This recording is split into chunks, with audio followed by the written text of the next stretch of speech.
Sebuah gedung perkantoran tampak berdiri kokoh. Di dalamnya, Song Jin-seong duduk bekerja di depan komputer. Ia bergumam kecil, masih teringat kejadian aneh kemarin yang terus mengganggunya. Ia bertanya-tanya dalam hati, apa sebenarnya yang sudah terjadi. Ingatannya melayang pada malam sebelumnya, ketika layar misterius tiba-tiba muncul di hadapannya dan membuatnya terkejut. Ia bingung, menurutnya itu tampak seperti sebuah status window, sesuatu yang hanya pernah ia lihat di cerita-cerita fiksi. Ia bahkan sempat berpikir mungkin sedang berhalusinasi. Berkali-kali ia mencoba menekannya, tapi jendela itu tidak bekerja. Ia menduga mungkin karena dirinya tidak memiliki koin. Tulisan di layar itu menunjukkan sebuah item, palu untuk menghancurkan tengkorak zombie. Hal yang menurutnya hanya ada di webtoon bergenre kiamat. Ia mulai ragu, seolah ada kemungkinan semua ini nyata. Namun segera ia menepis pikiran itu. Menurutnya ini tidak mungkin terjadi, ini bukan kisah dari sebuah novel. Ia mengira pikirannya hanya terganggu karena kelelahan.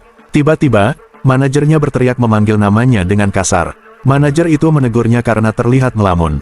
Dengan nada keras, manajer mempertanyakan apakah pekerjaan minggu lalu sudah benar. Ia bahkan menyebut dirinya mendapat telepon keluhan dari klien, Hanbiao Trading. Jin-seong mencoba menjelaskan, menurutnya, masalah itu berasal dari kesalahan Hanbiao Trading sendiri yang gagal menyiapkan dokumen. Namun dalam hati, ia tahu manajernya hanya melampiaskan frustrasi karena gagal promosi 2 kali akibat ketidakmampuannya sendiri. Manajernya naik pitam, merasa Jin-seong hanya berani membalas ucapannya. Namun suasana tegang itu dipotong suara seorang wanita yang tiba-tiba memanggil sang manajer. Wanita itu, Seona, muncul sambil menawarkan sebotol kopi untuk menenangkan suasana. Manajer terkejut melihat Seona. Seketika sikapnya berubah. Karena Seona yang berkata demikian, ia memutuskan untuk tidak memperpanjang masalah kali ini. Ia bahkan mencoba mendekat dengan mengajaknya makan malam bersama setelah jam kerja, menyebut hidangan usus panggang dan soju. Ia menambahkan komentar yang lebih pribadi, menyayangkan jika Seona pulang begitu saja setelah berdandan rapi. Seona hanya menggerutu dalam hati, tak nyaman dengan kata-katanya. Dengan sopan, Seona menolak ajakan itu. Ia mengatakan sudah memiliki rencana lain. Manajer akhirnya mengalah. Ia mengatakan akan mencari kesempatan lain untuk minum bersama, dan Seona hanya mengiyakannya. Baik Seona maupun Jin-seong menghela napas lega. Seona mengungkapkan rasa kesalnya atas situasi tadi. Jin-seong memberi isyarat berterima kasih pada Seona, yang hanya membalas dengan anggukan kecil. Di rooftop gedung, Jin-seong mendesah lelah. Ia ingin segera pulang ke rumah. Ia memaki manajer Choi dalam hati. Jika bukan karena Seona, mungkin manajer itu takkan berhenti mengomel. Namun ia sadar, dirinya tidak bisa begitu saja keluar dari perusahaan. Mendapat pekerjaan baru di masa sulit seperti ini bukanlah hal yang mudah. Ia merasa harus bertahan, meski berat, karena bagaimanapun perusahaannya cukup besar. Ia berjanji dalam hati akan membelikan Seona kopi sebagai ucapan terima kasih. Saat itu Seona datang, memanggilnya di rooftop. Jin-seong tampak terkejut melihatnya. Ia bertanya-tanya kenapa Seona naik ke rooftop, padahal ia tahu wanita itu bukan perokok. Seona menjawab, ia hanya ingin menghindari manajer. Ia menjelaskan bahwa manajer sedang kesal karena ada klien yang kabur tanpa membayar, sehingga ia melampiaskan amarah dengan mencari kesalahan siapapun. Jin-seong menyadari Seona berhasil melarikan diri dengan baik. Namun Seona menambahkan, yang lebih mengganggunya adalah sikap manajer yang terus berusaha mendekati dirinya dengan cara tidak menyenangkan. Seona lalu mengalihkan pembicaraan, menyebut hari itu terasa dingin. Jin-seong menanggapinya ringan, mengira itu hanya kesejukan biasa di musim panas. Tapi Seona merasa ada yang salah. Menurutnya ini bukan sekadar sejuk. Ia bahkan sudah memakai baju lengan panjang, tapi tetap saja kedinginan. Bagi Jin-seong, hal itu hanya karena Seona sensitif terhadap dingin. Tapi Seona yakin ada sesuatu yang aneh, sampai menunjukkan sebuah video di media sosial. Video itu memperlihatkan pemandangan aneh, salju turun di Afrika. Jin-seong kaget, mempertanyakan apakah itu asli. Seona pun mengakuinya aneh. Jin-seong semakin merasa ada sesuatu yang salah. Tak lama kemudian, Jin-seong menerima notifikasi peringatan gelombang dingin di ponselnya. Ia terkejut karena seharusnya saat itu musim panas. Seona juga menyadari ada peringatan darurat lain. Peringatan itu menyebutkan adanya penurunan suhu drastis, meminta masyarakat bersiap menghadapi penyakit yang mungkin timbul. Baik Jin-seong maupun Seona hanya bisa terdiam terkejut. Seona berharap itu hanya error. Namun Jin-seong merasa mustahil, peringatan gelombang dingin di bulan Juni bukanlah lelucon. Saat ia hendak bicara lagi, Seona tiba-tiba menggigil kedinginan. Jin-seong terperanjat. Ia melihat butiran salju jatuh dari langit. Malam itu, di rooftop, salju turun semakin deras.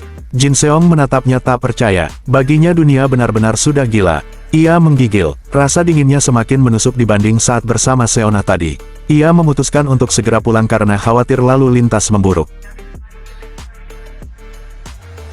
Sesampainya di depan lift, ia heran melihat lift tidak bergerak. Ia menduga mesinnya rusak. Udara semakin dingin menusuk tulang, membuatnya tak nyaman. Saat menuruni tangga, pikirannya kembali pada status window misterius yang ia lihat semalam. Ia semakin resah. Cuaca aneh ini, ditambah rasa dingin yang tak wajar, membuatnya gelisah. Suara pintu lift yang terbuka terdengar. Jin Seong melihat pintunya bergerak, menyadari ternyata lift itu tidak rusak. Namun seketika pintu itu kembali menutup dengan suara aneh. Ia bertanya-tanya, apakah ada seseorang yang tadi menahan pintunya? Tapi suasana yang terlalu hening membuatnya semakin curiga. Tiba-tiba lampu mati, gelap menyelimuti kantor. Jin Seong mulai panik. Ia sadar situasi ini berbahaya. Ia harus segera melupakan urusan lain dan pulang lebih awal. Telinganya menangkap suara aneh, seperti gesekan logam. Suara itu membuat bulu kuduknya merinding. Ia memutuskan segera mengambil barang-barangnya dan keluar dari sana. Namun ia heran, tadi sebelum naik ke rooftop, ia masih melihat ada beberapa orang. Kini suasana sepi, seolah semuanya sudah pulang. Kantor yang gelap membuat pikirannya dipenuhi bayangan menyeramkan. Ketika melihat ruangan berantakan, ia menduga orang-orang pergi terburu-buru. Ia semakin yakin ada sesuatu yang tidak beres. Dalam hati ia memanggil, berharap ada seseorang di sana. Telinganya kembali menangkap suara gesekan logam itu. Perasaan aneh mulai menyelimutinya, menandakan sesuatu yang menakutkan akan segera terjadi. Jin Seong merasa harus segera bergegas. Seakan ada sesuatu yang tidak beres di sekitarnya. Ia teringat pada ruang rapat, ada sesuatu yang aneh di sana. Saat hendak melangkah, matanya menangkap sebuah tanda pengenal tergeletak di lantai. Tanda pengenal itu ternyata milik Kim Hyun Seok. Jin Seong meraihnya, lalu menyadari adanya bercak darah di dekatnya. Hal itu membuatnya semakin bingung dan curiga. Ia bertanya-tanya dalam hati, apa yang sebenarnya sudah terjadi di tempat ini. Perasaan aneh semakin kuat, seolah ada sesuatu yang salah besar di depan matanya. Tiba-tiba tatapannya bertemu dengan sosok lain.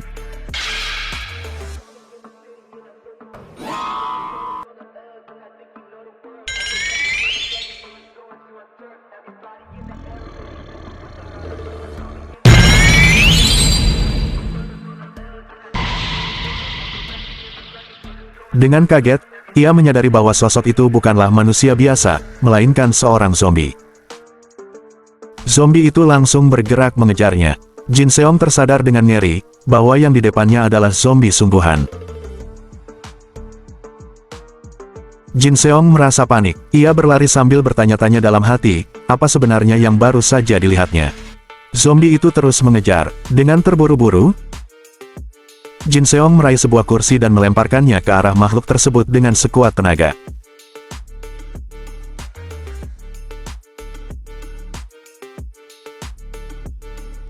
Ia berhasil melarikan diri, namun tubuhnya masih gemetar, dan tangannya tetap mencengkeram gagang pintu dengan erat.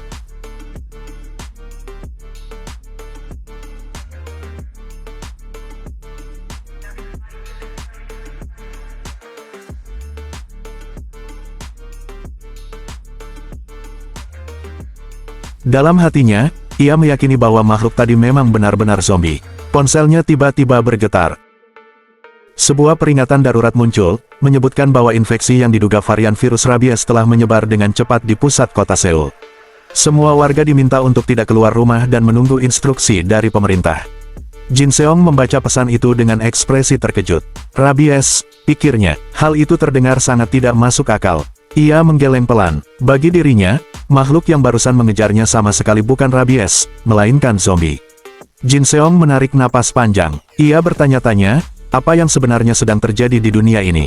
Notifikasi lain bermunculan di layar ponselnya. Beberapa orang melaporkan kejadian aneh, seorang pria tua membenturkan kepalanya ke pintu, salju turun deras di daegu, seseorang digigit tanpa tahu harus berbuat apa, hingga kabar tentang seorang ibu yang berubah setelah tergigit. Semua pesan itu bernada ketakutan, seakan dunia benar-benar menuju kehancuran. Jin Seong merasakan kepanikan semakin menjadi. Ia bertanya-tanya, apakah kekacauan ini ada hubungannya dengan status window yang sempat muncul kemarin. Ia segera mencoba mencari informasi di internet tentang status window tersebut. Namun hasil pencarian tidak menunjukkan apapun. Tak lama kemudian, layar ponselnya menampilkan pesan, koneksi telah terputus. Jin Seong menatapnya dengan bingung. Ia mulai panik. Koneksi yang terputus membuatnya berpikir keras tentang apa yang harus dilakukan selanjutnya. Dengan napas terengah, ia mengakui dalam hati bahwa situasi ini benar-benar kacau. Udara dingin menusuk tubuhnya. Jin Seong bergumam lirih, merasa seolah seluruh ruangan membeku. Ia mulai khawatir bahwa dirinya akan mati kedinginan lebih dulu sebelum sempat dimangsa para zombie. Untuk saat ini, satu-satunya harapan baginya adalah bertahan hidup sampai tim penyelamat tiba. Jin Seong memperhatikan ponselnya. Baterai masih tersisa 83%. Jika digunakan dengan hemat, ia memperkirakan perangkat itu bisa bertahan setidaknya 2 hari. Ia menatap tangga di depannya, lalu memutuskan untuk naik ke lantai berikutnya. Di sana tertulis papan penanda, 7F Construction Team. Jin Seong melihat sekeliling. Tidak ada tanda-tanda kehidupan. Ia berharap menemukan sesuatu yang bermanfaat, seperti pakaian atau makanan ringan. Matanya tertuju pada sebuah laci. Ia membuka perlahan, berharap ada sesuatu di dalamnya. Benar saja, ia menemukan pakaian dan segera memakainya. Setidaknya rasa dingin sedikit berkurang. Ia melanjutkan pencarian, berharap bisa menemukan makanan. Beberapa saat kemudian, pencariannya membuahkan hasil. Wajahnya tampak lega ketika menemukan sebuah tas berisi makanan, air, dan bahkan selimut. Dalam hati, Jin Seong mengucapkan terima kasih kepada siapapun pemilik tas itu. Namun pikirannya segera kembali realistis. Ia butuh senjata untuk bertahan hidup. Saat membuka loker, ia menemukan sebuah stick golf. Tak pernah terpikir sebelumnya, barang milik manajer pelaksana itu kini justru bisa menjadi penyelamatnya. Namun keraguan tetap menghantui. Apakah semua persediaan ini cukup untuk bertahan selama 3 hari? Dan apakah tim penyelamat akan benar-benar tiba tepat waktu? Ia menatap keluar jendela. Jalanan dipenuhi gerombolan zombie yang berkeliaran tanpa henti. Ditambah lagi, badai salju semakin parah. Ia tahu tidak akan mudah bagi helikopter untuk mengevakuasi siapapun dalam kondisi seperti ini. Sebuah pikiran menakutkan melintas, bagaimana jika seminggu sudah berlalu, namun tim penyelamat tidak kunjung datang. Jin Seong duduk bersandar dengan wajah lelah. Rasa dingin semakin menusuk tubuhnya. Dengan pasrah, ia membuka status window kembali. Di sana muncul pilihan untuk membeli pakaian musim dingin dengan harga 3 koin. Namun hal itu justru memunculkan pertanyaan baru dalam benaknya. Bagaimana cara mendapatkan koin di tengah situasi seperti ini?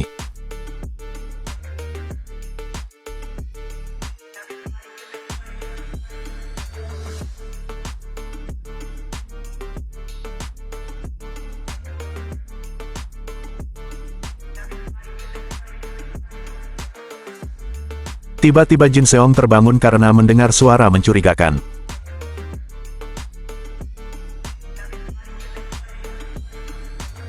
Ia segera bersiap dengan stick golf di tangannya. Dalam hati ia bertanya-tanya, apakah itu zombie?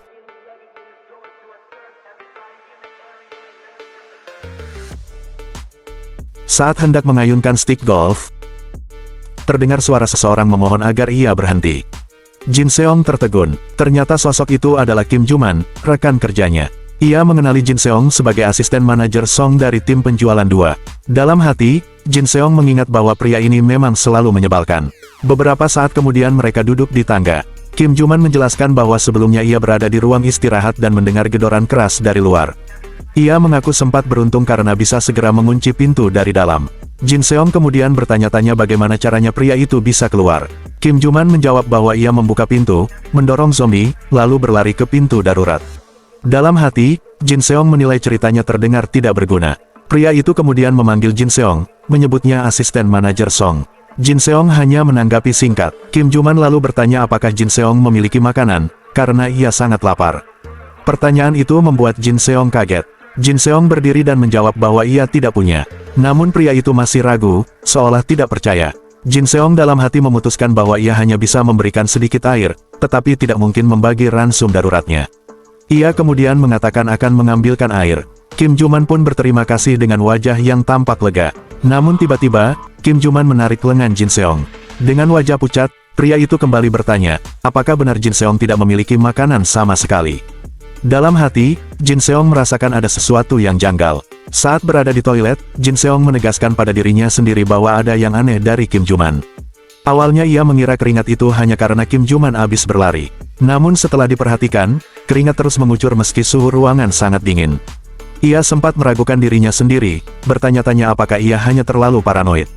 Namun tiba-tiba, Kim Juman menyerangnya dari belakang. Kaget dan berusaha melawan, Jin Seong hanya bisa memanggil nama pria itu dengan penuh ketidakpercayaan. Ia berteriak kesakitan, bingung mengapa Kim Juman yang sebelumnya tampak baik-baik saja kini berubah seperti ini. Sementara itu, dari mulut Kim Juman terdengar erangan aneh. Dengan sisa tenaganya, Jin Seong menyerang balik. Dalam kepanikan, ia terus memukul berulang kali hingga teriakannya menggema dalam hati, "Mati, mati, mati." Setelah itu ia terkulai lelah, napasnya memburu dan tubuhnya gemetar. Tiba-tiba sebuah notifikasi sistem muncul di hadapannya. Tertulis bahwa ia telah mendapatkan 1 koin. Jin Seong menatap status window itu dengan wajah terkejut. Jin Seong menatap notifikasi itu dengan bingung. Hanya ada 1 koin. Ia mulai bertanya-tanya, mungkinkah koin itu didapatkan dari mengalahkan zombie? Status window kemudian menampilkan daftar barang. Kaleng tuna seberat 300 gram bisa dibeli dengan 2 koin. Sementara koin yang ia miliki baru 1. Jin Seong menyimpulkan bahwa setiap zombie yang dikalahkan akan memberinya 1 koin. Namun ia merasa getir, mempertaruhkan nyawa untuk bertahan hidup, tetapi hanya mendapat 1 koin sebagai imbalan.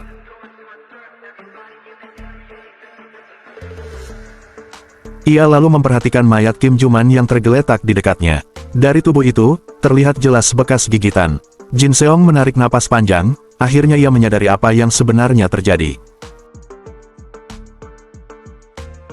Dengan rokok di tangannya, ia duduk bersandar. Ia berpikir bahwa tidak ada seorang pun yang benar-benar bisa dipercaya hanya dari penampilan luar. Asap rokok mengepul di udara. Bagi Jin Seong, temuan kecil ini menjadi penghiburan sederhana di tengah keadaan yang begitu buruk. Ia kemudian memutuskan harus segera meninggalkan tempat itu jika ingin menemukan sesuatu yang berguna. Dari luar, suara teriakan samar mulai terdengar. Jin Seong menoleh ke jendela. Di luar sana, seorang pria berusaha melawan kerumunan zombie, tetapi akhirnya tewas di tempat. Tak lama kemudian, tubuh pria itu bangkit kembali, berubah menjadi zombie. Pemandangan itu membuat Jin Seong mundur dari kaca dengan wajah tegang. Dalam hati ia hanya bisa mengumpat.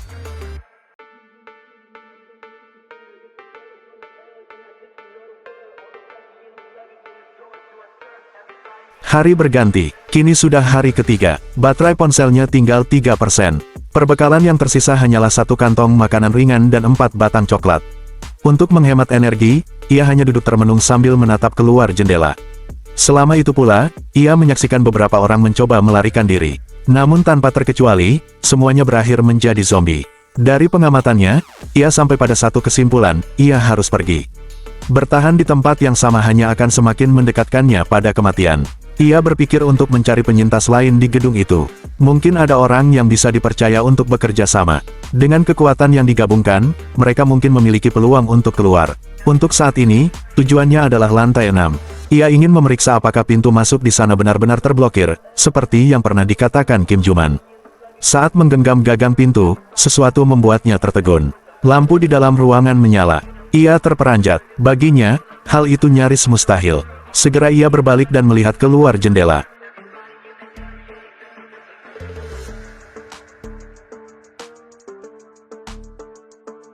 Namun pemandangan di luar masih gelap gulita. Harapan kecil yang sempat muncul pun sirna. Meski begitu, kenyataan bahwa lampu menyala berarti ada seseorang yang menghidupkan generator darurat. Kesimpulannya jelas, ada penyintas lain di dalam gedung ini. Tapi lampu itu bisa padam kapan saja. Ia harus menemukan penyintas tersebut sebelum kesempatan itu hilang. Ia memperkirakan lokasi penyintas berada di kantor manajemen atau kantor keamanan. Kedua tempat itu ada di lantai 1, dan ia merasa sedikit lega karena punya gambaran yang jelas. Jin Seong terdiam sejenak, merenungkan langkah berikutnya. Sambil melepas sepatunya, ia memutuskan berjalan tanpa alas. Meski dingin menusuk telapak kakinya, ia tahu cara ini lebih aman agar tidak menarik perhatian para zombie. Jin Seong mulai menuruni tangga menuju lokasi yang telah ia rencanakan. Dalam hati ia menegaskan, bahwa ini hanyalah pemeriksaan singkat. Namun, saat sampai di depan pintu lantai 6 seperti yang disebutkan Kim Juman, ia terkejut melihatnya. Ternyata pintu itu benar-benar diblokir. Rasa senang muncul dalam dirinya. Mungkin saja ada lebih banyak penyintas di gedung ini daripada yang ia kira. Untuk saat ini, ia merasa sudah cukup mengonfirmasi, dan memutuskan akan kembali lagi nanti.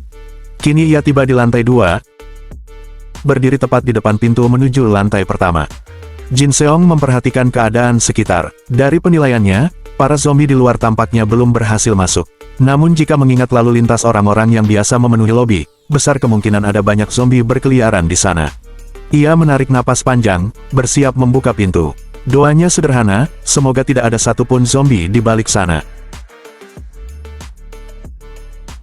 Namun harapannya langsung runtuh. Di hadapannya ternyata ada segerombolan zombie. Jin Seong terperanjat, lalu segera menyelinap masuk dengan hati-hati. Sesuai dugaannya, keluar dari gedung ini untuk sekarang jelas mustahil. Ia masih merasa lega karena zombie dari luar belum menyerbu masuk, tetapi situasi ini jelas tidak akan bertahan lama. Pikirannya terpusat pada satu hal, pintu itu bisa saja segera rusak. Karena itu ia harus bergerak cepat. Langkahnya membawanya ke kantor manajemen. Seketika matanya menangkap sosok yang ia kenal. Itu adalah pria yang selalu menyapanya setiap pagi. Kini tubuh pria itu terbujur kaku, meninggal karena kedinginan. Jin Seong teringat kabar bahwa orang yang tewas karena hipotermia seringkali melepaskan pakaiannya sendiri. Dengan lirih ia hanya berharap, semoga pria itu beristirahat dengan tenang. Namun ia tidak bisa lama-lama di sana. Ia harus segera melanjutkan langkah. Satu-satunya tempat yang tersisa adalah kantor keamanan. Di sanalah, pikirnya, kemungkinan besar masih ada penyintas. Ia menimbang-nimbang, para penghuni kantor keamanan mungkin sudah menyiapkan berbagai perangkap untuk menghadapi penyusup, sama seperti dirinya yang membuat barikade. Maka ia harus memastikan bahwa mereka tidak salah paham. Ia harus memberitahu dengan jelas bahwa dirinya bukan zombie, dan bukan pula musuh mereka.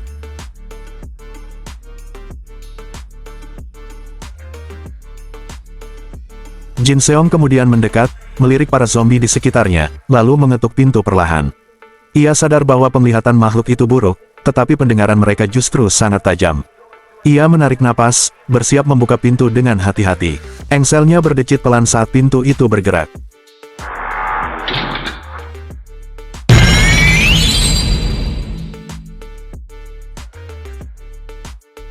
Saat Jin Seong perlahan membuka pintu, tiba-tiba seseorang dari baliknya menyerang. Senjata mereka beradu, menimbulkan bunyi keras yang memecah keheningan. Kaget, Jin Seong panik karena suara itu bisa menarik perhatian zombie. Orang yang menyerangnya juga ikut terperanjat. Benar saja, salah satu zombie di sekitar mulai mengeluarkan erangan pelan. Panik, Jin Seong menoleh ke segala arah, khawatir para zombie akan segera menyadari keberadaan mereka. Tanpa berkata banyak, orang itu langsung menarik Jin Seong masuk ke dalam ruangan, dan segera mengunci pintu rapat-rapat. Jin Seong menghela napas, lalu memastikan sesuatu. Apakah orang di hadapannya benar manusia? Sosok itu mengangguk, lalu bertanya balik, bagaimana dengan dirinya? Jin Seong menegaskan bahwa ia juga manusia. Ia kemudian menjelaskan alasannya datang. Generator darurat yang tiba-tiba menyala membuatnya yakin masih ada penyintas lain yang selamat. Sosok itu hanya menanggapi singkat, seolah mengerti. Jin Seong memperkenalkan dirinya, namanya Song Jin Seong, asisten manajer dari tim penjualan 2. Dalam hati, ia merasa lega akhirnya menemukan penyintas lain. Namun kegelisahan muncul, bagaimana jika orang ini sama seperti Kim Juman, yang ternyata telah terinfeksi. Orang itu memperkenalkan diri sebagai Choi Jae-sung, asisten manajer dari tim pengembangan. Kecurigaan Jin Seong belum mereda. Ia berpikir, luka bekas gigitan bisa saja ditutupi dengan mudah menggunakan selimut yang dipakai pria itu. Namun setelah diperhatikan, tubuh Jae-sung justru tampak kedinginan, bukan berkeringat seperti Kim Juman.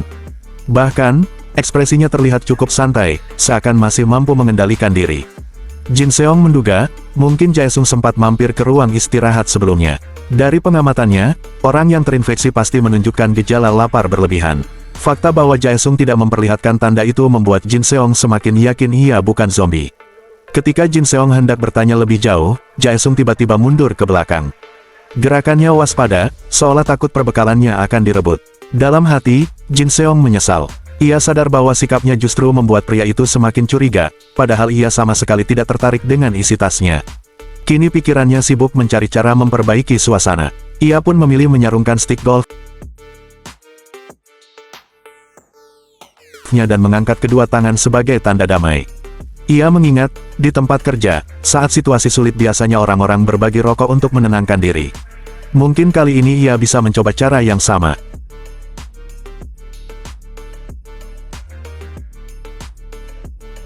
Dengan hati-hati ia menawarkan sebatang rokok.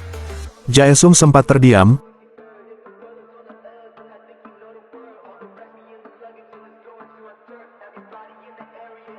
lalu menurunkan senjatanya perlahan. Ragu-ragu, ia bertanya apakah boleh mengambil satu. Setelah mengisap dalam-dalam, Jae-sung menghela napas lega.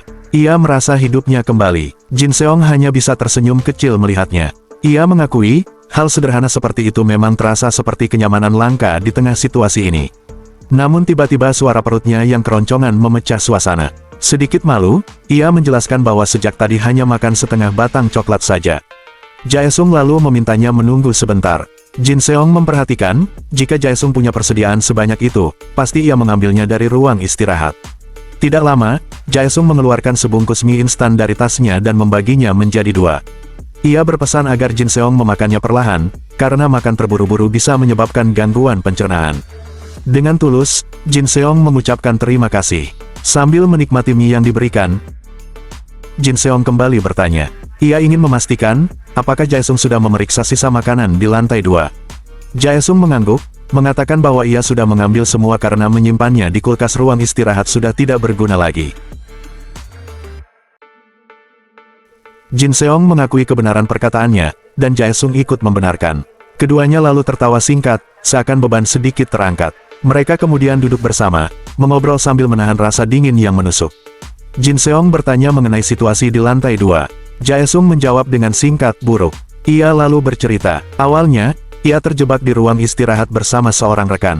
Mereka membagi makanan yang ada menjadi dua. Namun rekannya tidak tahan menunggu terlalu lama, dan terus memaksa untuk pindah ke tempat lain.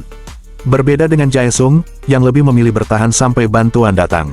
Akhirnya rekannya itu pergi sendiri, tetapi langsung terinfeksi begitu meninggalkan ruang istirahat. Mendengar itu, Jin Seong terdiam. Itu berarti memang ada beberapa zombie yang menunggu di luar. Jae-sung membenarkan, ia sendiri sempat menghitung setidaknya ada 4 zombie di sekitar sana. Ia menambahkan, dirinya tidak punya pilihan selain keluar, sebab baterai ponselnya hampir habis. Jin Seong bertanya-tanya bagaimana Jae-sung bisa keluar. Jae-sung menjelaskan bahwa ia mengalihkan perhatian para zombie dengan melempar barang ke arah berlawanan, lalu saat pandangan mereka teralihkan, ia merangkak keluar. Jin Seong merasa kagum karena Jae-sung bisa selamat dari zombie sebanyak itu. Jae-sung hanya menanggapinya sambil tertawa kecil, menerima pujian itu dengan ringan. Jin Seong menduga bahwa Jae-sung lah yang menyalakan generator darurat. Dugaan itu dibenarkan olehnya. Jin Seong menanyakan tujuan generator tersebut. Jae-sung menjawab bahwa itu dipakai hanya untuk mengisi daya. Jin Seong heran, apakah itu benar-benar berguna? Jae-sung balik bertanya, apakah Jin Seong selama ini benar-benar bertahan tanpa internet? Jin Seong menegaskan bahwa tidak ada sinyal. Namun Jae-sung mengingatkan bahwa masih ada internet satelit. Jin Seong terkejut. Jae-sung menyebutkan nama SpaceLink. Dengan semangat, Jin Seong membenarkan bahwa ia mengenalinya. Jae-sung bersyukur karena jaringan internet itu masih berfungsi. Walau server yang berguna tidak banyak tersisa, masih ada beberapa komunitas yang bisa dihubungi. Jin Seong mengaku tidak pernah terpikirkan soal itu. Jae-sung lalu menunjukkan sebuah fast charger, dan menawarkan bantuan untuk mengisi daya ponsel Jin Seong jika ia membawanya. Beberapa saat kemudian, Jin Seong benar-benar terhubung ke internet dan tidak menyangka semuanya masih berfungsi. Ia mengucapkan banyak terima kasih karena Jae-sung sudah mengisi daya ponselnya, menyambungkannya ke SpaceLink, dan bahkan memberi informasi tentang komunitas online yang masih aktif.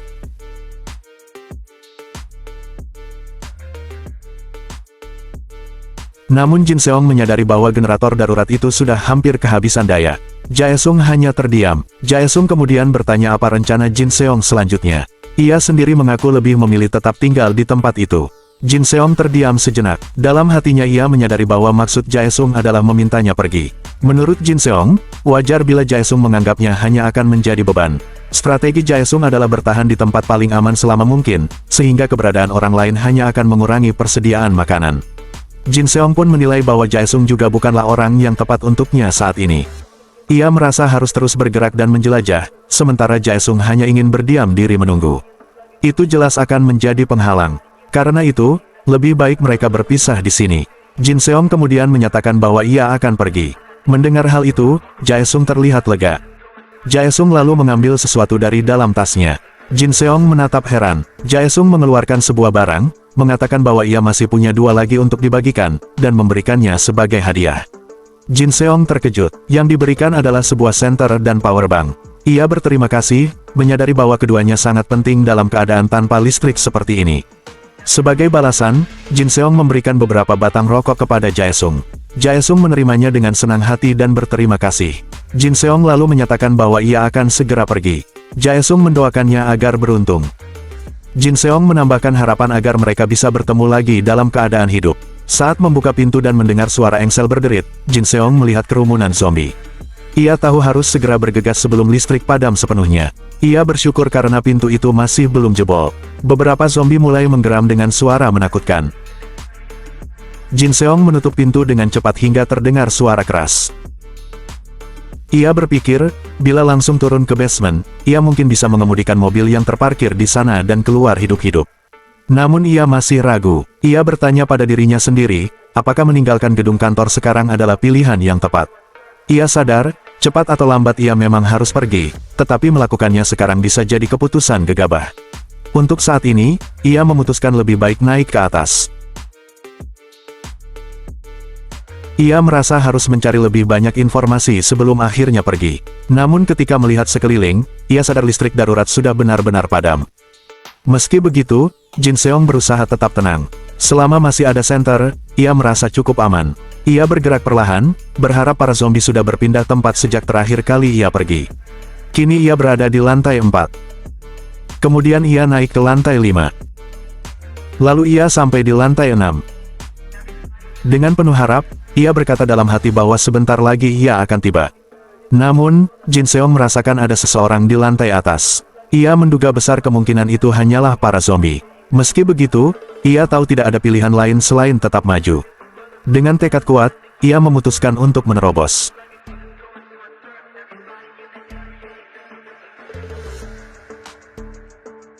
Seorang zombie wanita menggeram dan melompat menyerang. Jin Seong sempat bergumam bahwa untungnya mereka menghadap ke rooftop, sehingga ia bisa memanfaatkan kesempatan itu.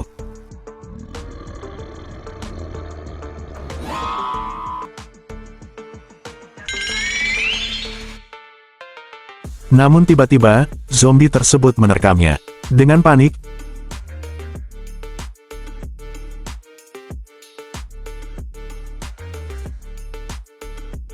Jin Seong mengumpat lalu bersiap memukul sambil berteriak agar musuhnya mati.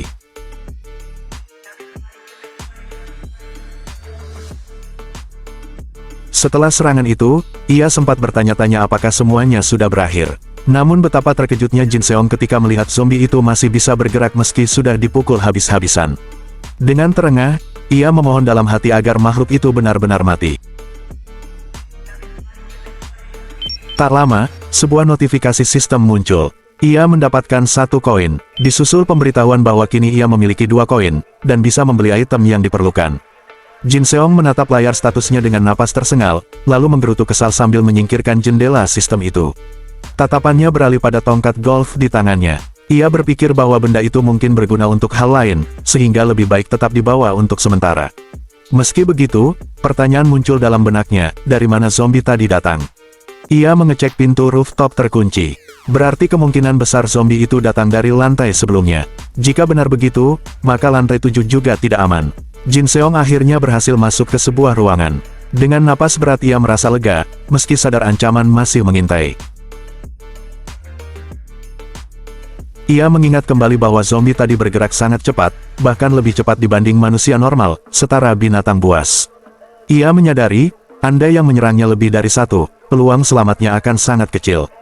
Maka, pilihannya hanya 2, mencari rekan seperjuangan, atau terus menciptakan situasi di mana ia bisa menghadapi zombie satu persatu. Sebuah ide terlintas, mungkin ia bisa mengecek informasi di internet. Ia membuka ponselnya dan melihat forum penyintas. Tercatat ada 132 postingan baru hari ini. Ia membaca beberapa di antaranya. Ada seseorang yang mengecek suhu di luar dengan termometer, hasilnya gila, mencapai minus 270 derajat di siang hari. Bahkan diperkirakan akan turun hingga minus 300 pada malam nanti. Seorang pengguna dari Provinsi Gangwon menulis bahwa air keran di rumahnya membeku, dan halaman sudah dipenuhi salju. Ia bertanya apakah aman jika salju itu dicairkan untuk diminum. Ada pula postingan terakhir dari seseorang yang kemarin mengatakan adiknya sakit. Karena kehabisan makanan, ia nekat menjara supermarket, namun di perjalanan pulang ia tergigit zombie. Jin Seong menutup ponselnya dengan kesal. Tidak ada informasi baru mengenai zombie. Yang ia tahu, mereka sensitif terhadap suara, namun penglihatan dan penciumannya buruk. Mereka hanya berhenti bergerak jika kepala mereka hancur. Dan yang paling menakutkan, siapapun yang tergigit akan berubah menjadi zombie. Semua itu bukan hal baru baginya. Forum kini hanya dipenuhi keputusasaan para penyintas yang menunggu pertolongan. Namun justru dari situ, Jin Seong semakin yakin akan satu hal, pemerintah sudah tumbang. Tidak akan ada yang datang untuk menyelamatkan mereka. Ia harus bertahan hidup dengan caranya sendiri, sendirian di dunia terkutuk ini.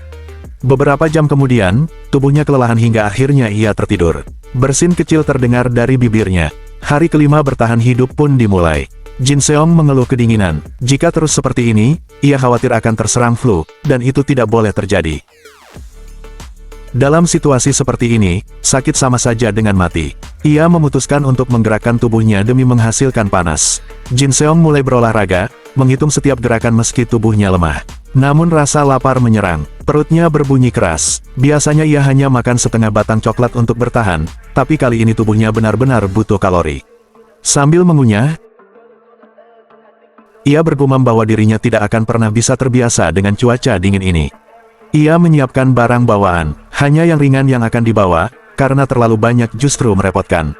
Bahkan ia meninggalkan sepatunya, agar langkahnya tidak menimbulkan suara. Dengan tekad bulat, ia berjanji harus segera menemukan makanan yang layak sebelum situasi bertambah buruk. Menurut informasi dari asisten manajer Choi Jae-sung, setengah dari makanan di ruang istirahat seharusnya masih tersisa di sana. Jin Seong pun menuju ke area tim pengembangan. Di dalam tas milik rekan kerjanya yang sudah berubah menjadi zombie, mungkin masih ada persediaan penting. Namun yang jadi masalah, kemungkinan besar ada lebih dari 4 zombie berkeliaran di dalam ruangan itu. Mustahil merebut tas tersebut dari pegawai zombie tanpa menarik perhatian yang lain. Jin Seong sadar, satu-satunya cara adalah memancing mereka keluar satu persatu, lalu menghabisinya sebelum mengambil tas itu. Ia mulai menghitung, 1 zombie dari tim pengembangan 1, 1 lagi dari tim pengembangan 2, dan 1 dari tim bisnis. Tapi di mana yang terakhir? Jangan-jangan ada yang belum berubah menjadi zombie. Tidak mungkin, tidak ada satupun orang di jalur dari ruang istirahat menuju pintu darurat. Kesimpulannya jelas, ada 1 zombie lain yang belum ia ketahui keberadaannya. Untuk itu, ia harus lebih dulu mencari alat yang bisa digunakan melawan mereka. Ia mengintip melalui jendela pintu, memastikan keadaan aman.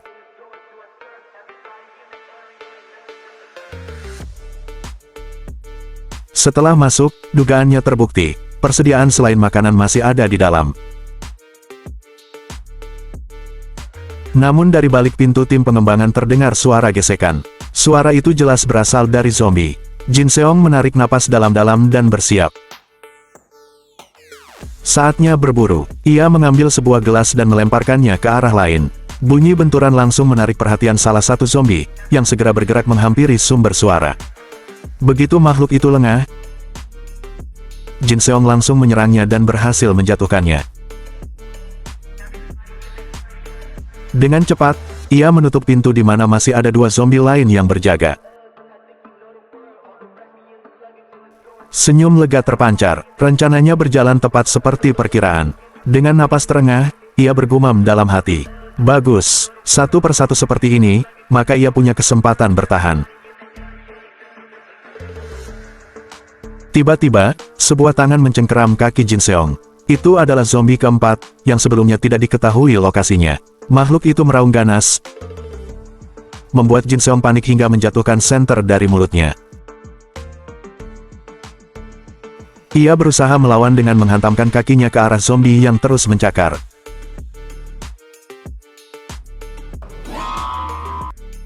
Dengan cepat, Jin Seong meraih stick golfnya dan menghantamkan pukulan berulang-ulang. Napasnya memburu, tubuhnya gemetar, dan hanya satu kata yang keluar darinya, sialan.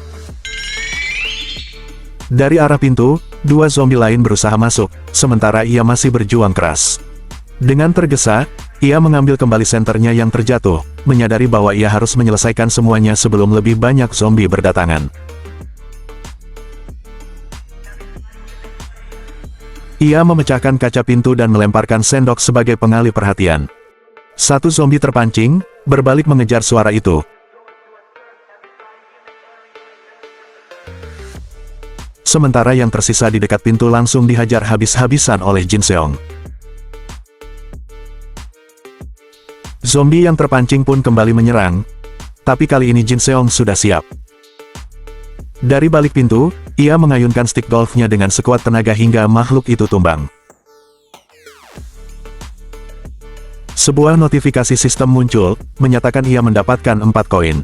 Jin Seong terengah, sadar betapa tipis batas hidup dan mati barusan. Sayangnya, stick golf yang menjadi senjatanya kini sudah tidak bisa digunakan lagi. Ia lalu mengambil tas milik rekan Choi Jae-sung yang telah menjadi zombie. Beratnya membuat ia sedikit terkejut, namun itu berarti persediaan di dalamnya cukup banyak. Meski begitu, ia sadar dirinya kini tidak bersenjata. Dalam hati ia sempat ragu, harus segera pergi atau memanfaatkan kesempatan ini untuk berkeliling mencari barang lain. Mengingat informasi dari Choi Jae-sung, kemungkinan besar rekannya tidak sempat menyusuri ruangan lain. Dengan begitu, Jin Seong memutuskan untuk mencari tambahan perbekalan. Di ruang tim pengembangan 1, ia menemukan power bank dan suplemen nutrisi di meja kerja. Keberuntungan masih berpihak padanya. Ia pun bertekad untuk memanfaatkan situasi ini sebaik mungkin, bahkan berniat menjelajahi ruang tim pengembangan 2. Namun tiba-tiba, suara benda jatuh terdengar. Jantungnya berdegup kencang. Apakah itu zombie lain? Ia tidak punya senjata lagi. Tanpa pikir panjang, Jin Seong segera mundur dan berlari menjauh. Baginya, bertemu zombie dalam kondisi sekarang sama saja dengan bunuh diri. Sesampainya di tempat aman, ia akhirnya bisa bernapas lega. Aneh, ia bisa merasa tenang dan aman di kantor, bahkan dalam kondisi kacau seperti ini. Ia pun menenangkan diri, lalu mulai memeriksa isi tas yang berhasil ia rebut. Di dalamnya ada 3 bungkus snack, 2 kotak cocopi, 1 kaleng biskuit, 5 cup ramen, dan bahkan soda. Ekspresinya berubah gembira. Persediaan ini cukup untuk bertahan hidup setidaknya sebulan, selama air masih tersedia. Semua perjuangan barusan tidak sia-sia. Namun rasa lega itu tak bertahan lama. Begitu tubuhnya kehilangan ketegangan, hawa dingin kembali menusuk. Kakinya yang basah membuatnya semakin menggigil. Ia memutuskan untuk mandi, membersihkan diri. Meski harus menahan dingin yang menusuk tulang. Air yang nyaris beku membuatnya mengumpat. Siapa sangka dalam hidupnya, ia akan mencuci kaki dengan air es. Ketika sedang membersihkan diri, matanya menangkap sebuah luka di kakinya. Hatinya tercekat. Jangan-jangan zombie tadi sempat menggoresnya. Ia segera meraih ponselnya untuk memastikan kembali aturan infeksi. Informasi yang ia baca menegaskan bahwa seseorang hanya akan berubah menjadi zombie jika tergigit. Beberapa penyintas lain bahkan melaporkan bahwa mereka tetap baik-baik saja meski hanya tercakar. Rasa lega membanjiri dirinya. Ia tertawa kecil, menyadari bahwa hidupnya masih aman. Namun masalah baru segera muncul. Luka itu bisa meradang dalam suhu dingin seperti ini. Ia harus menemukan cara untuk menghangatkan kakinya. Segera, ia membuka menu shop window. Sistem menampilkan jumlah 6 koin yang ia miliki, dengan daftar item musim dingin, pakaian, sepatu bot, sarung tangan, dan topi. Semua dihargai 3 koin masing-masing. Jin Seong mengumpat dalam hati, merasa harganya terlalu tidak masuk akal. Meski begitu, ia tak punya pilihan. Ia membeli sepasang sepatu bot musim dingin, dan benda itu langsung muncul di hadapannya. Untungnya, ukurannya pas. Tetapi ia sadar, hanya mengenakan sepatu musim dingin belum tentu cukup untuk menyembuhkan luka di kakinya. Ia pun kembali menelusuri daftar item, hingga akhirnya menemukan sesuatu yang cocok. Sistem pun memproses transaksi, mengurangi 1 koin miliknya, dan memastikan pembelian berhasil.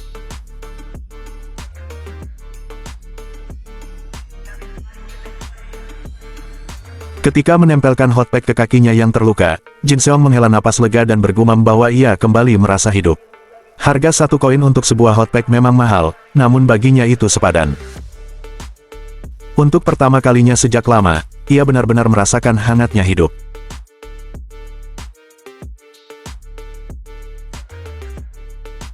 Hari ke-7 bertahan hidup pun tiba. Saat memutar keran air, Jin Seong berbisik agar alirannya jangan sampai berhenti. Namun akhirnya, air pun terputus. Ia masih memiliki cadangan sekitar 2 liter, cukup untuk 3-4 hari, tapi itu pun hanya sementara. Baru saja ia merasa sedikit aman, kenyataan kembali memukul. Sambil merebahkan tubuh, Jin Seong membuka komunitas penyintas lewat ponselnya, menggerutu kenapa semua ini terjadi. Dari 22 postingan baru, salah satunya menarik perhatiannya. Penulis posting itu mengatakan ada zombie di lantai 1, tapi di seberangnya ada supermarket. Ia berniat keluar untuk mencapainya. Jin Seong, yang berkomentar sebagai anonim, menanyakan apakah orang itu sudah pergi. Balasan datang, orang itu baru saja hendak berangkat dan berjanji akan memberi kabar jika selamat. Jin Seong mendoakan keberuntungan, berharap ia benar-benar bisa kembali. Namun setelah menutup ponselnya, ia sadar jumlah postingan di komunitas semakin berkurang. Bangkit dari rebahan, Jin Seong bergumam kemungkinan besar mereka semua mati. Dari jendela, ia hampir tak melihat tanda-tanda penyintas lain. Ia berusaha menepis pikiran itu, meyakinkan diri pasti masih ada yang selamat di luar sana, sama seperti dirinya. Hari ke-8, komentar baru muncul di komunitas, memohon jawaban dari orang yang kemarin hendak keluar. Sudah 6 jam berlalu tanpa kabar, bahkan sehari penuh, hingga akhirnya komentar terakhir menyimpulkan ia pasti sudah mati. Jin Seong hanya bisa menunduk. Harapan kecil yang ia miliki pupus begitu saja. Sekarang ia semakin yakin, walau masih memiliki makanan dan air, ia tak bisa terus bersembunyi di sini. Jika tiba saatnya keluar, pergi seorang diri sama saja dengan bunuh diri. Ia harus menemukan penyintas lain dan menjadikannya sekutu. Masalahnya, ia butuh senjata. Tongkat golf satu-satunya sudah rapuh, mungkin hanya bisa menahan 3 atau 4 zombie. Ia kembali membuka shop window. Ada palu yang cukup kuat untuk menghancurkan tengkorak zombie, harganya 5 koin. Namun koin yang dimilikinya hanya 2. Lagi pula, dengan 5 koin ia bisa membeli pakaian musim dingin dan hotpack. Akhirnya, ia memutuskan untuk menyusuri lantai lain terlebih dahulu. Tiba di sebuah ruangan, ia bergumam bingung. Kenapa kosong? Di sana hanya ada noda darah yang sudah sering ia lihat sebelumnya. Baunya pun khas. Bau zombie. Namun anehnya, tidak ada satupun zombie terlihat. Ia merasakan ketegangan yang berbeda. Saat memeriksa pintu, ternyata terkunci. Ia bertanya-tanya apakah ada orang yang bersembunyi di dalam, tapi dari balik pintu itu tidak terdengar suara apapun. Jin Seong menghancurkan gagang pintu itu dengan stick golf miliknya sambil bergumam pelan bahwa ia akan masuk. Begitu pintu terbuka, ia tertegun. Di hadapannya terbentang pemandangan yang mengejutkan, banyak mayat zombie berserakan. Dengan nada tercengang, Jin Seong mengakui ada setidaknya 10 zombie di sana. Ia mulai bertanya-tanya, siapa yang mampu melakukan hal ini? Apa ada seseorang di perusahaan yang cukup kuat? Jika orang itu bisa menjadi sekutu, maka ia tak perlu lagi mencemaskan apapun. Namun, setelah mengamati sekitar, ia menyadari tak ada barang berguna yang tersisa. Ia menemukan jejak orang lain yang jelas sudah lebih dulu menyusuri tempat itu. Dengan kesal ia menyimpulkan, semuanya sudah diambil hingga tak ada yang tersisa, sungguh sia-sia. Rasa penasarannya semakin besar. Siapa yang mengambil semuanya sampai habis? Apa mungkin lebih dari 1 orang, dan apakah mereka masih ada di dalam gedung ini? Saat itulah Jin Seong menemukan sebuah catatan. Ia membacanya dengan saksama. Tertulis di sana, penyintas lain sudah mengambil semua persediaan makanan di lantai 4, bahkan menyimpan mayat zombie di ruang direktur eksekutif. Jin Seong spontan menggerutu bahwa dialah orang yang mengambil semuanya. Catatan itu berlanjut, menyarankan untuk tidak pergi ke lantai 5. Dan memberitahu bahwa penulisnya berencana bergerak menuju pantai barat. Catatan tersebut ditulis pada pukul 10 pagi, tepat di hari ke-8 sejak wabah zombie merebak. Menyadari waktu keberangkatan itu, Jin Seong menyesal. Seandainya saja ia bergerak sehari lebih cepat, mungkin ia bisa bertemu dengan penyintas itu. Di akhir catatan, penulis memperkenalkan diri sebagai Yoon Hyuk Jae, asisten manajer di tim akuntansi, sekaligus rekan satu angkatan Jin Seong. Ingatannya melayang pada Hyuk Jae yang dulu sering membanggakan latar belakang pasukan khususnya. Kini jelas, kebanggaan itu memang pantas. Namun di balik catatan itu masih ada tambahan. Sebuah pesan kecil berisi PS, bahwa ia meninggalkan hadiah di laci. Dengan penuh harap, Jin Seong segera memeriksa. Hanya untuk mendapati 2 bungkus kopi instan. Ia merasa kecewa, bahkan sempat berkeluh kesah bahwa itu sama sekali tidak lucu. Hari berganti ke-10 masa bertahan hidup. Jin Seong kembali teringat pesan Hyeokjae tentang lantai 5. Ia merenung, bukankah seharusnya lantai presiden direktur justru lebih aman dari zombie? Tapi ia yakin Hyeokjae bukan orang yang memberi peringatan tanpa alasan. Lebih dari itu, ia menyadari belum melihat satupun penyintas sejak kemarin. Waktu yang berjalan hanya membuat peluang bertemu sekutu semakin tipis. Ia menyesali sudah melewatkan kesempatan bertemu seseorang, dan meneguhkan tekad untuk tidak menyia-nyiakan kesempatan lagi.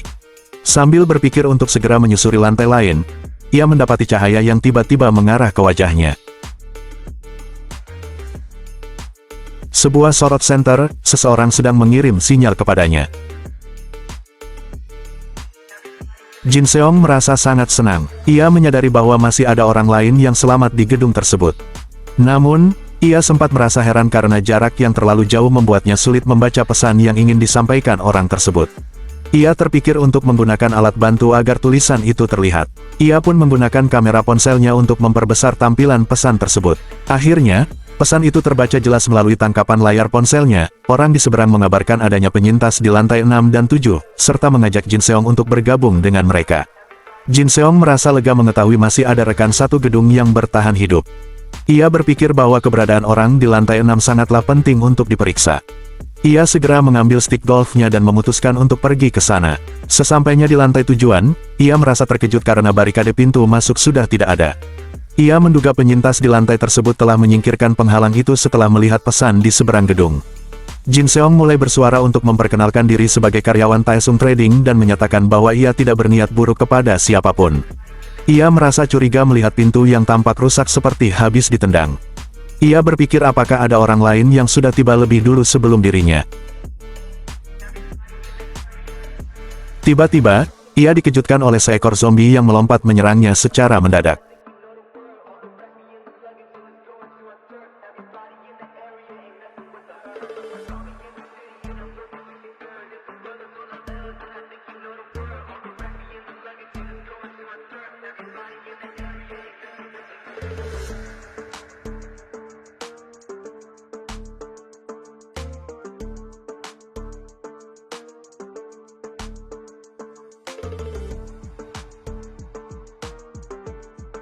Setelah berhasil membunuh makhluk itu, ia menerima notifikasi perolehan 1 koin dari sistem. Ia merasa sistem ini lebih mirip pengumuman kematian daripada sebuah bantuan teknis. Ia mulai meragukan informasi dari pria di gedung seberang dan berpikir apakah ia baru saja dijebak atau dibohongi. Mendengar suara pintu yang terbuka kasar, Jin Seong menyadari ternyata memang benar-benar ada orang di sana. Ia kembali menegaskan bahwa ia tahu ada seseorang di dalam dan ia tidak bermaksud jahat. Ia mengajak orang tersebut untuk bekerja sama dan menanyakan identitasnya. Karena tidak mendapatkan jawaban, ia sempat berpikir untuk mendobrak pintu tersebut jika keadaan memaksanya. Akhirnya, sebuah suara dari balik pintu bertanya apakah ia adalah asisten manajer Song. Begitu pintu terbuka, ia merasa sangat terkejut karena orang di hadapannya adalah Seonah. Sambil duduk bersama, Jin Seong mendengarkan penjelasan Seonah yang telah bersembunyi di sana selama ini. Seonah menceritakan bahwa semalam ada seseorang yang mendatangi ruangannya dan memaksa masuk. Seonah menolak membukakan pintu karena merasa ada yang tidak beres, namun orang itu tetap mendobrak masuk karena menyadari Seonah sendirian. Seonah terpaksa bersembunyi di ruang istirahat, dan tak sampai 1 jam kemudian, pria yang mendobrak itu sudah berubah menjadi zombie. Jin Seong menyadari bahwa zombie yang baru saja ia bunuh adalah pria yang diceritakan oleh Seonah. Jin Seong menanyakan perihal senjata, dan Seonah menunjukkan sebuah tombak kayu buatannya. Ia menyadari bahwa senjata itu terbuat dari gagang pel yang ditajamkan. Seonah menjelaskan bahwa ia menggunakan cutter untuk menajamkannya dan merasa alat itu cukup berguna. Jin Seong melihat noda darah pada tombak tersebut dan berpikir bahwa Seonah sudah pernah bertarung. Namun, ia tetap merasa khawatir karena menganggap kemampuan fisik wanita cenderung lebih lemah dalam situasi ekstrim. Ia merasa di dunia yang kacau ini, wanita berada di posisi yang sangat tidak menguntungkan. Ia berpikir bahwa mereka tidak hanya diburu oleh zombie, tetapi juga bisa menjadi target bagi orang jahat, sehingga ia khawatir Seonah hanya akan menjadi beban bagi keselamatannya sendiri. Jin Seong akhirnya berpamitan untuk melanjutkan perjalanan sendirian. Namun, Seonah segera menahan tangannya. Seonah merasa cemas dan bertanya apakah Jin Seong benar-benar akan meninggalkannya. Dengan wajah ketakutan, Seonah memohon agar Jin Seong menolongnya karena ia tidak yakin bisa bertahan hidup jika ditinggal sendirian. Jin Seong melepaskan genggaman tangan itu dan meminta maaf karena tetap berniat untuk pergi. Namun, Seona mendadak mengaku bahwa ia pernah belajar ilmu anggar. Jin Seong merasa heran dan ragu mendengarnya. Seona menegaskan bahwa dialah yang telah membereskan semua zombie di lantai 6 dan menantang Jin Seong untuk memeriksa sendiri mayat-mayat tersebut. Seona merasa yakin bahwa Jin Seong akan menyesal jika meninggalkannya di sana. Seona menambahkan informasi bahwa ia adalah peraih medali perak di Festival Olahraga Nasional saat masih SMA. Mendengar hal itu, Jin Seong merasa sangat kagum dan terkejut. Akhirnya, mereka berdua sepakat untuk bekerja sama dan saling berjabat tangan sebagai tanda sekutu. Seona menunjukkan tas berisi pakaian dan makanan yang berhasil ia kumpulkan. Saat Jin Seong menanyakan tentang powerbank, Seona sempat merasa hal itu tidak berguna sebelum Jin Seong menjelaskan tentang keberadaan internet satelit SpaceLink. Seona merasa sangat bersemangat dan setuju untuk membawa semua barang elektronik yang tersisa.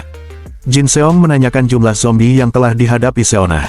Seona menjelaskan ada total 9 zombie di lantai itu jika termasuk yang baru saja dibunuh Jin Seong. Sambil menemukan powerbank, Seona merasa lega. Jin Seong berpikir dalam batinnya bahwa ia sangat beruntung memutuskan untuk bekerja sama dengan Seona setelah mengetahui betapa tangguhnya wanita itu.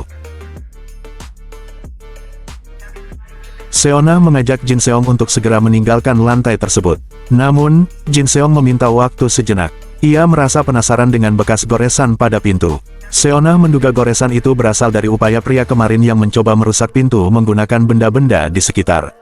Jin Seong merasa ada sesuatu yang lebih penting dan menyadari sumber goresan itu. Ia menemukan sebuah jangka sorong dan merasa sangat bersemangat. Ia menyadari benda logam padat itu bisa menjadi senjata yang sangat kuat karena tidak akan mudah patah saat digunakan bertarung. Meski ia sangat membutuhkan senjata, ia merasa ukuran jangka sorong itu terlalu pendek untuk jangkauan serangannya. Melihat keraguan Jin Seong, Seona merasa memiliki sebuah ide untuk mengatasi masalah tersebut.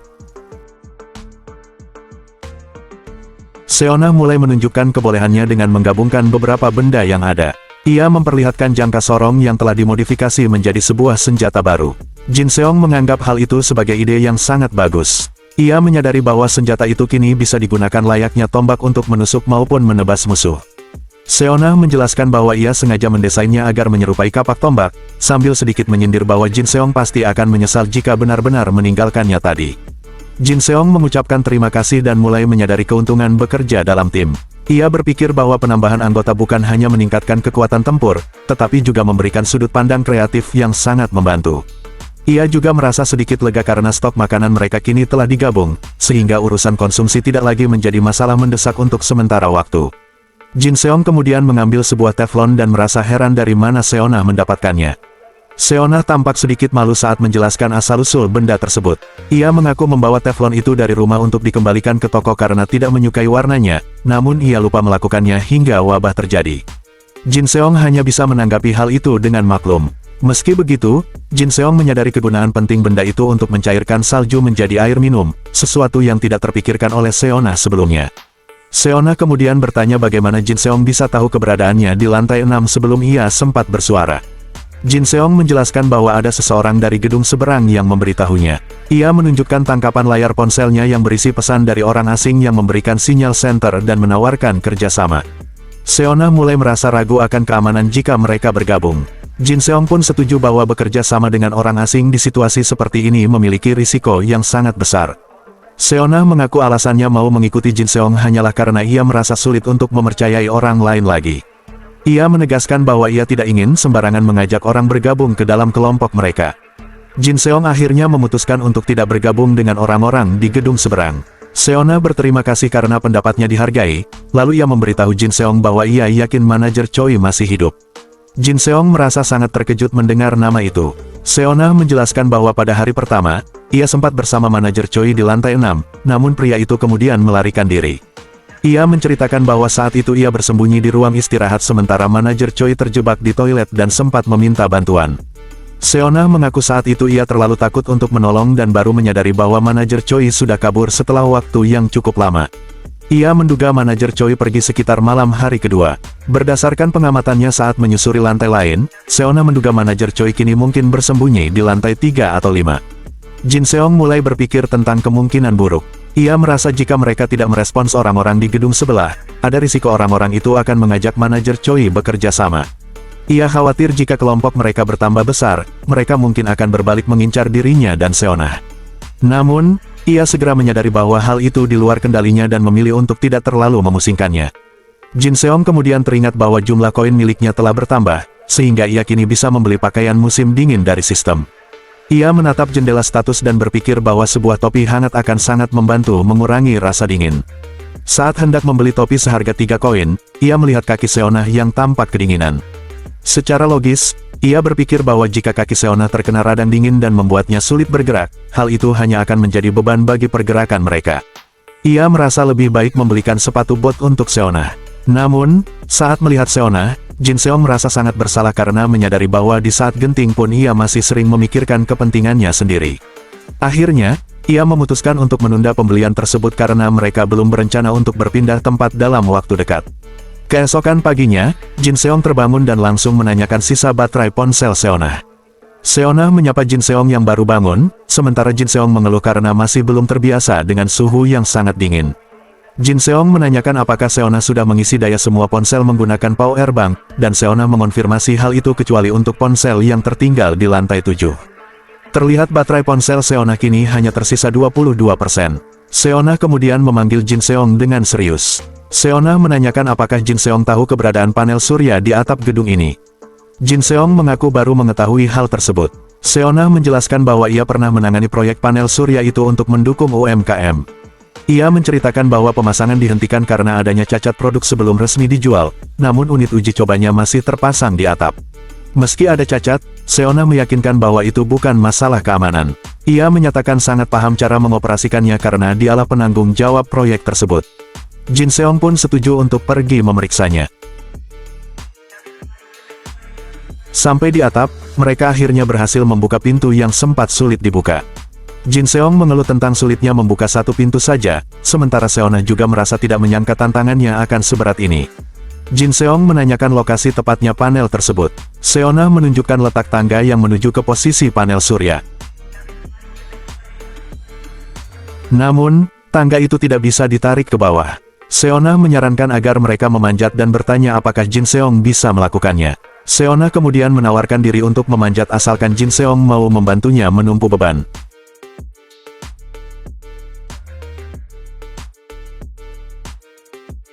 Dengan bantuan Jin Seong, Seonah berhasil naik dengan lincah. Jin Seong merasa kagum dan berpikir bahwa kelincahan Seonah pasti berasal dari latar belakangnya sebagai atlet. Ia menanyakan apakah panel surya tersebut masih ada di sana. Seonah menjawab dengan gembira bahwa panel itu masih tersedia. Karena ukurannya tidak terlalu besar, Seonah memutuskan untuk membongkarnya terlebih dahulu sebelum menurunkannya satu persatu kepada Jin Seong. Seonah mulai menurunkan panel pertama dan Jin Seong berhasil menangkapnya. Hal yang sama dilakukan untuk panel kedua. Saat menurunkan panel terakhir, Jin Seong merasa sedikit kewalahan menahan bebannya. Seonah menghela napas lega setelah semua panel berhasil diturunkan. Jin Seong merasa jumlah panel tersebut sudah cukup, dan Seonah pun setuju. Seonah berpendapat bahwa efisiensi panel akan lebih baik jika dipasang di luar, namun ia menyayangkan badai salju yang sedang lebat. Jin Seong meragukan efisiensi alat tersebut karena awan mendung yang sangat tebal. Seonah menjelaskan bahwa dalam kondisi terik, panel itu bisa mengisi daya ponsel hingga 50% dalam setengah hari, namun ia menyadari sinar matahari saat ini nyaris tidak ada. Jin Seong memutuskan agar mereka menunggu saja hasilnya untuk sementara waktu. Keesokan harinya tiba, Jin Seong dan Seonah merasa sangat terkejut saat melihat layar ponsel mereka, karena ternyata selama sehari penuh, daya baterai hanya terisi sebanyak 8% saja. Seonah merasa kecewa saat menyadari daya baterai hanya terisi 8%. Jin Seong pun merasa usaha keras mereka membawa panel surya kemarin seolah menjadi sia-sia. Namun, ia menyadari bahwa mereka tidak bisa berbuat apa-apa karena sinar matahari memang belum muncul. Seonah pun setuju meskipun ia tetap merasa tidak puas dengan hasilnya. Di balik kegagalan itu, Jin Seong merasa telah menemukan sebuah harapan baru. Ia memberitahu Seonah tentang lokasi yang harus mereka tuju setelah keluar dari gedung ini. Lokasi tersebut adalah gudang Taesung Trading, yang menurut Jin Seong tidak hanya menyimpan bahan makanan tetapi juga berbagai perlengkapan bertahan hidup. Seonah menyambut baik ide tersebut, namun Jin Seong mulai memikirkan cara untuk sampai ke sana. Ia merasa khawatir karena GPS mobil tidak berfungsi dan baterai ponsel mereka sangat terbatas. Ia sempat berpikir untuk menggambar peta secara manual di atas kertas. Seona segera menenangkan kekhawatiran tersebut. Ia menjelaskan bahwa gudang perusahaan itu terletak di dekat rumahnya. Seona meyakinkan Jin Seong bahwa ia tahu persis lokasinya karena sering melewatinya saat jalan-jalan. Jin Seong merasa sangat lega dan beruntung karena telah bertemu dengan Seona. Seona pun merasa lebih kuat karena kini mereka memiliki tujuan yang jelas. Jin Seong menyadari bahwa keputusannya bergabung dengan Seona sangat tepat. Ia terkesan dengan ketangguhan dan sikap Seona yang tidak egois, karena meski kedinginan, wanita itu sama sekali tidak mencoba merebut sepatu bot miliknya. Jin Seong kemudian menanyakan ukuran sepatu Seona. Meski sempat heran, Seona menjawab bahwa ukuran kakinya adalah 230. Jin Seong teringat sempat melihat sepatu bot di toko sistem dan berniat mengambilkannya jika ukurannya sesuai. Jin Seong menyadari Seona menerima tawaran itu dengan senang hati. Ia melarang Seona ikut dan menyuruhnya menunggu sementara ia mengambil sepatu tersebut dari sistem. Setelah mengenakannya, Seona merasa ukuran sepatu bot pemberian Jin Seong sangat pas. Tiba-tiba, Jin Seong dikejutkan oleh notifikasi pada layar sistem yang menyatakan bahwa sebuah kelompok atau party telah terbentuk. Ia menyadari bahwa kini koin yang didapatkan oleh anggota kelompok akan otomatis menjadi miliknya. Ia merasa takjub karena ternyata sistem memiliki fitur lain selain jendela toko. Ia menduga fitur ini muncul karena ia baru saja memberikan item sistem kepada Seona. Ia pun mulai berpikir untuk menambah lebih banyak anggota demi mendapatkan keuntungan yang lebih besar. Seona memanggil Jin Seong yang terlihat sedang melamun. Ia merasa khawatir melihat perubahan sikap Jin Seong yang tiba-tiba. Jin Seong beralasan bahwa ia hanya merasa pusing karena kurang makan. Ia menyadari bahwa meskipun mereka sudah berada dalam satu kelompok, hanya dirinya yang bisa melihat notifikasi sistem tersebut. Ia memutuskan untuk terus mengamati situasi sambil berharap kondisinya membaik setelah makan. Memasuki hari ke-14, pasokan air mereka benar-benar habis. Jin Seong merasa sangat haus dan memutuskan bahwa sudah waktunya untuk mencairkan salju. Seona segera bergerak untuk mencari kertas dan dokumen yang bisa dijadikan bahan bakar. Jin Seong memilih menyalakan api di atap gedung untuk mencegah kebakaran di dalam ruangan. Meski ia menyadari asapnya berisiko menarik perhatian para penjara yang kejam, ia merasa tidak punya pilihan lain karena rasa hausnya sudah tidak tertahankan.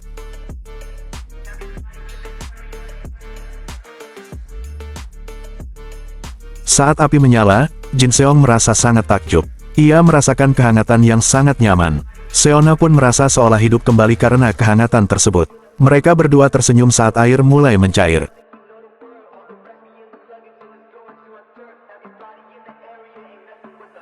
Saat meminum air hangat itu, Jin Seong merasa sangat bersyukur. Seona bahkan sampai meneteskan air mata karena teringat betapa berharganya kehangatan di dunia yang kini membeku. Mereka saling menguatkan untuk terus bertahan sampai akhir. Pagi hari ke-15 tiba. Seona membangunkan Jin Seong dengan tergesa-gesa. Ia mendesak Jin Seong untuk segera bangkit karena ada sesuatu yang harus dilihat. Seona memberitahu bahwa orang-orang dari gedung seberang telah mengirim pesan. Ia menjelaskan bahwa orang-orang itu bermaksud untuk segera datang dan bergabung dengan mereka. Jin Seong menyadari bahwa orang-orang tersebut bergerak dengan sangat cepat begitu tahu pesan mereka telah dibaca. Ia merasa khawatir jika api yang mereka nyalakan semalam menjadi pemicu orang-orang itu menduga mereka memiliki banyak persediaan. Jin Seong merasa ragu apakah mereka orang baik atau penjara, sehingga ia tetap pada kesepakatan awal untuk tidak bergabung dengan orang asing. Seona menunjuk ke arah luar gedung dengan panik. Mereka melihat 3 orang asing sudah berada di sana. Jin Seong merasa terkejut karena pergerakan mereka yang sangat cepat. Ia segera memerintahkan Seona untuk mengemasi barang-barang. Jin Seong mengamati bahwa cara orang-orang itu melawan zombie sangat terorganisir. Ia memperkirakan mereka akan sampai dalam waktu 10 hingga 15 menit saja. Seona berusaha menyelesaikan kemasannya dengan cepat.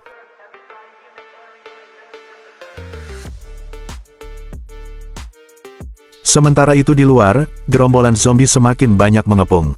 Ketiga orang asing itu menyadari bahaya tersebut dan mulai berlari dengan cepat untuk menyelamatkan diri.